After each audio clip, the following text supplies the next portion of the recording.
It's a wonderful, wonderful movie.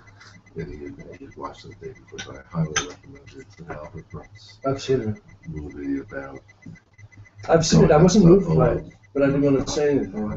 Mel Brooks or Albert Albert Brooks? Brooks. It was Albert Brooks' brother? No, it's very good. But it's about teshuva.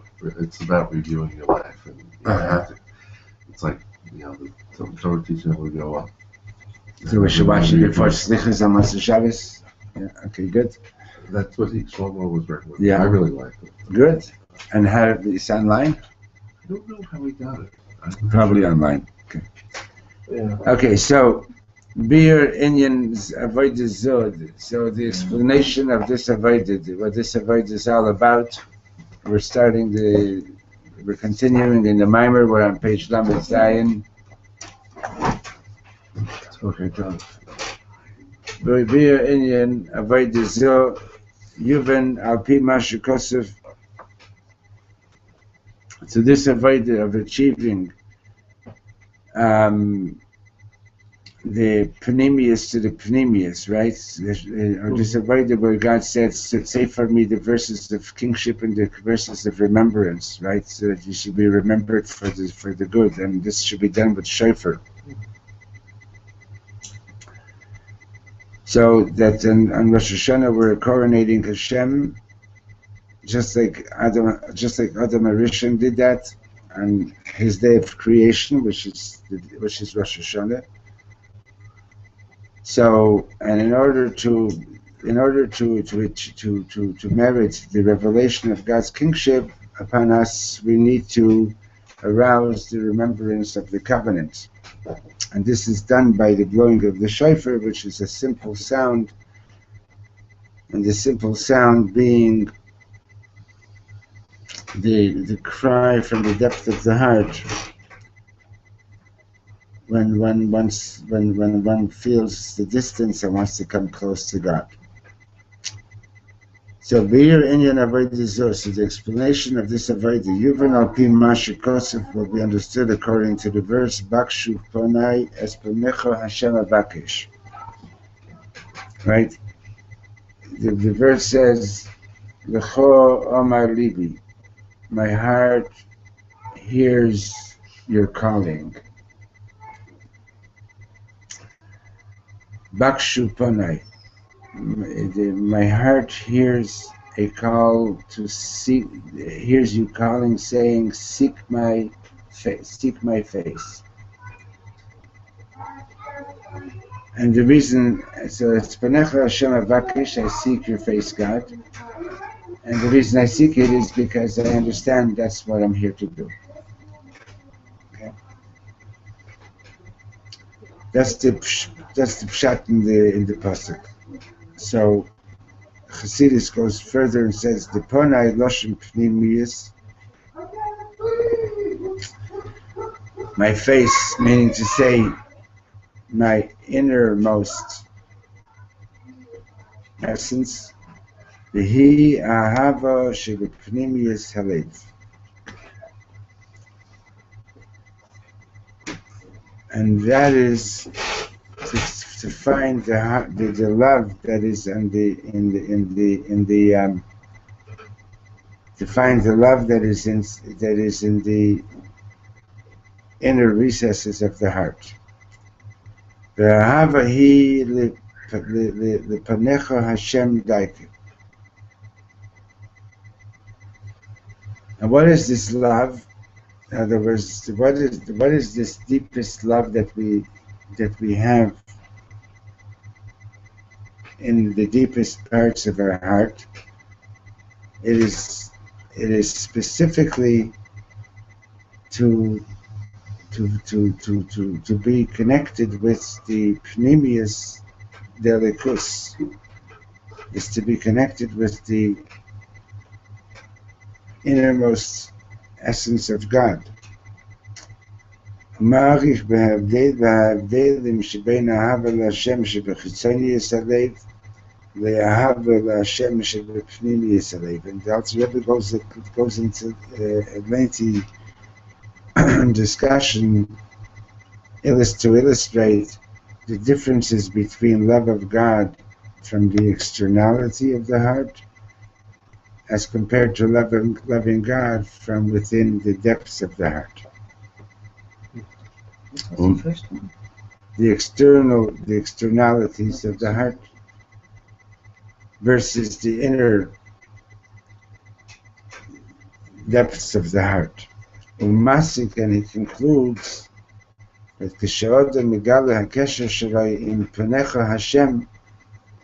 that when a person discovers or reveals his connection with Panecha Hashem, Hashem's inner being, HaKadosh Baruch Hu b'chvoidei v'asmai, so then the Holy One, blessed be He, in His glory and essence, k'fi shehu merumam mikol ha'ilamis, as exalted and beyond all worlds as He is, mis'ayrer b'chol pnimiyus levavai, then God too is aroused in the inner depths of His heart.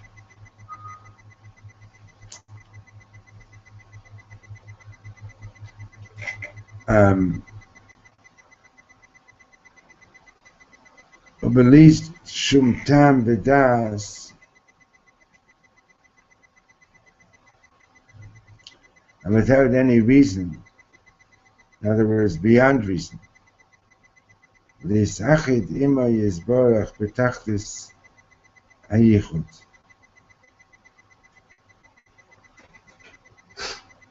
So God too is aroused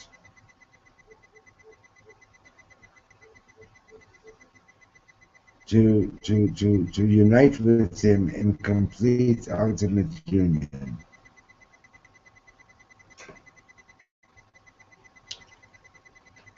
Okay, let's start going into the text. I'm going to go to page Lamed.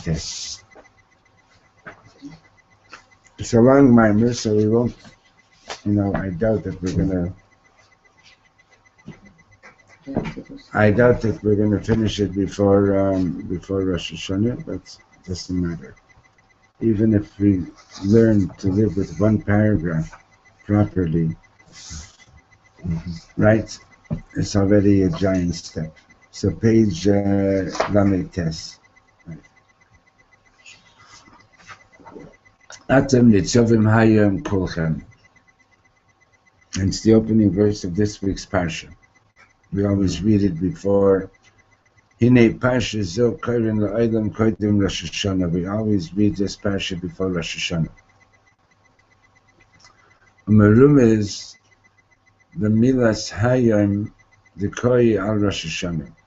And the word hayom, you are standing today, that's an allusion to Rosh Hashanah. In other words, when Moshe Rabbeinu actually said this, it was the last day of his life. It was Zayin Adar, right? But since he says Atem Nitzavim hayom, right? The word hayom is not really needed in the verse, since therefore it's also understood that hayom is alluding to Rosh Hashanah. Why to Rosh Hashanah? Kizeh hayom tchilat ma'asecha, because Rosh Hashanah is, as we say in the prayers in the Machzor, today is the beginning of your works in this world. In other words, with the creation of man. Zichron liyom rishon. Today is the beginning of the year, the beginning of everything for this coming year, and it's a remembrance for the very first day when Adam was created. So Atem Nitzavim hayom, the opening verse of the parsha, you are standing here today, is alluding to Rosh Hashanah. And what is the verse then telling us? The verse is telling us, Shekol nitzotzei neshamis, that all the sparks of the souls of the people of Israel, Nitzavim are present, Misalim b'mikoram, and ascend b'mikoram harishon. They ascend back to their primary source, b'yom zeh, on this day, ad lifnei havaya, to the point that they are lifnei, right in the immediate presence of Hashem. Rosheichem Shiftechem, all the way from your leaders, the leaders of your tribes, V'gomer, Michotiv Etzecho Ad Shoyev Memecho, all the way down to the wood choppers and the water drawers. Pirei Takosef Esther Madregas. The Torah lists over here 10 levels. 10 levels in society. Shikamoy Sheyesh Esther Madregas B'nefesh Adam. And these 10 levels are actually corresponding to the 10 spheres in man. Just like you have 10 levels in the soul of man. Dahainu Gimel Sichlim V'Zayin Midas. There are 3 spheres which are of the intellectual, Chochmah Bina Da'as, and then there are the 7 emotional attributes, and that makes up an entire person. Kach hine kol Yisrael heim koima achas shlema.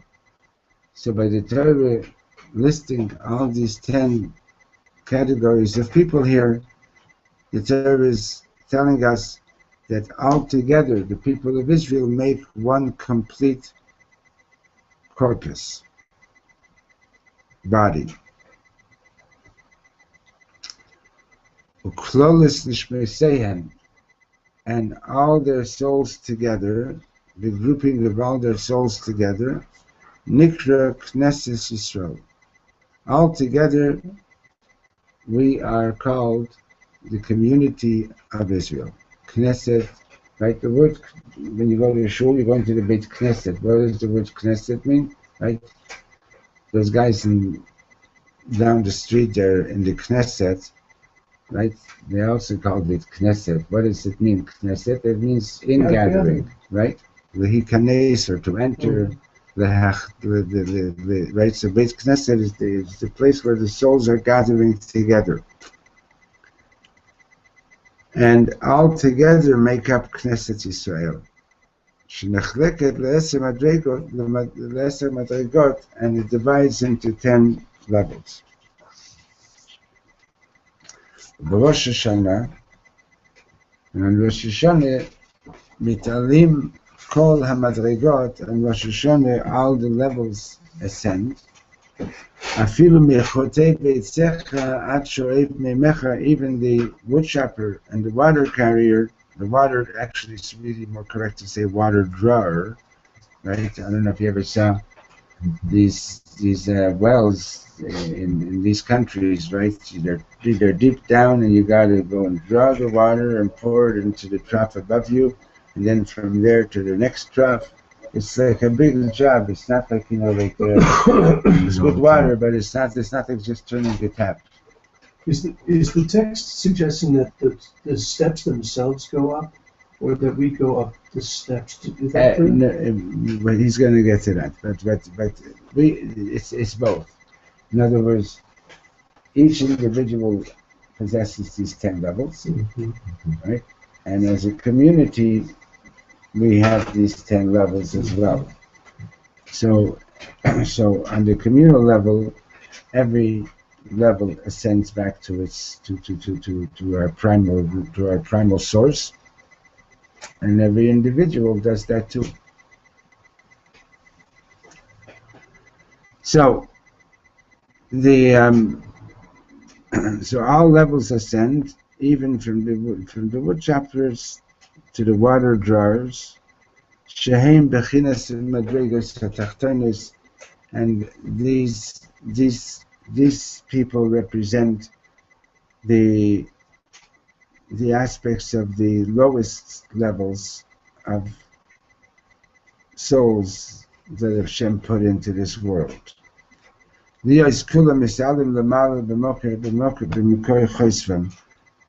on Rosh Hashanah, every one of them ascends to the source from which they emanate, from the source from which they were hewn. וזהו ויהי בישורן מלך ויתאסף ראשי עם יחד שבטי ישראל. This is a pasuk at the end of the Torah, in the last parsha of the Torah that we read it on Simchas Torah. That in Yeshurun is another name for Israel.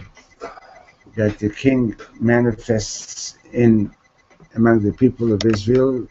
V'tasef Rashei Am, when all the leaders of the people of the nation gathered together, Yachad Shiftei Yisrael, together with all the tribes of Israel, Perush, meaning to say, Shekulam mitasfim Yachad lihiyot la'achadim ke'echad. In other words, when is Hashem really manifest as the King of Israel? When all of them gather together to be truly united as one. Kizeu klal godel, because this is a very great principle. They call the Ati Misitra to Kedusha, everything that is coming from the side of Kedusha, Hu b'bchinat na'utz sofan b'tchilatan. Everything on the side of Kedusha is totally integrated. The end and the beginning are connected. Shein lo b'chinat rosh v'sof. On the side of Kedusha, there is no beginning and end. It's not like a train where you have the lead car, the engine, and all the others are attached to it, because there, if the last car gets detached, right? It's more of a circle than it's detached, and the rest of the train keeps going. But over here in Kedusha, everything is like the end and the beginning are attached to each other, right? In other words, it's like you were saying, like a circle. Maybe I have to find out if the right word would be a hologram. But in any case, the idea being that if any one part is missing, every other individual part is lacking. That one that's missing. It's like lights. It's a circuit. If one is missing, then the whole thing doesn't work. That's good, Roger. It's part of circuit. Yeah. Right? But it's more than that. It's not just that. It's not just that you need everyone to be there in order for the circuit to function, but each light in the circuit. The bulbs have to be working. Each light in the circuit is every individual part incorporates all the other individual parts within itself, and is incorporated in every other individual part as well. Okay, so that's the big klal in Kedusha, that the beginning and the end are connected. And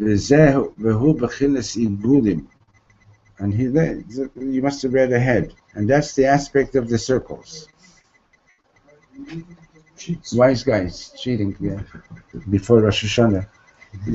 So at least you can do tshuva before you did it early enough to do tshuva. So this is the aspect of the Igulim that the Zohar speaks about, the circles. Shenimshech mepchina seviv kol almin. And Igulim comes from the aspect of God transcendent. Seviv kol almin literally translates this, the surrounding the worlds, but you're not allowed to think of this in geographic terms. The idea being that it's the transcendent light which incorporates and is and everything is unified in it, versus the immanent light, the Mamali Kol Almin, which allows for differentiation of everything individual in this world. So the unity that we're talking about is the unity where of the circles, which is a manifestation of that transcendent light of God. And therefore the rabbis teach, Hevei shval ruach b'fnei kol adam, be humble before every person. In other words, even if you're Moshe Rabbeinu, be humble before every individual. Because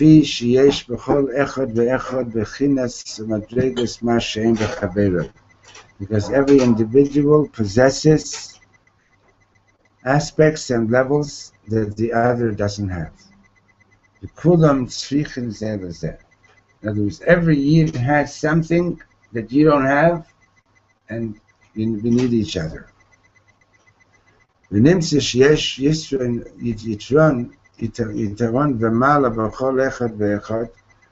So consequently, every individual has a particular advantageous point, and in this particular point, he is higher than his fellow, and his fellow needs him. There was stuff over here. Please remember Rabbi stuff. So one quick question. Yeah.